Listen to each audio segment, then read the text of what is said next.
بسم اللہ الرحمن الرحیم۔ حضرت ابو ہریرہ رضی اللہ تعالیٰ عنہ بیان کرتے ہیں کہ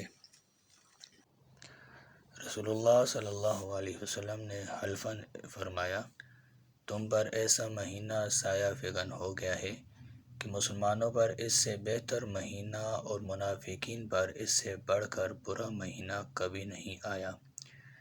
پھر دوبارہ رسول اللہ صلی اللہ علیہ وسلم نے حلفاً ارشاد فرمایا، اللہ تعالیٰ اس مہینے کا ثواب اور اس کی نفلی عبادت اس کے آنے سے پہلے لکھ دیتا ہے، اور اس کی بدبختی اور گناہ بھی اس کے آنے سے پہلے لکھ دیتا ہے، کیونکہ مومن اس میں انفاق کے ذریعے قوت حاصل کر کے عبادت کرنے کو تیاری کرتا ہے، اور منافق مومنوں کی غفلتوں اور ان کے عیب تلاش کرنے کی تیاری کرتا ہے۔ اللہ تعالیٰ ہمیں نیک اعمال کرنے کی توفیق عطا فرمائے۔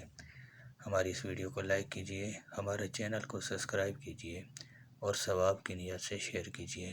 جزاک اللہ خیرہ۔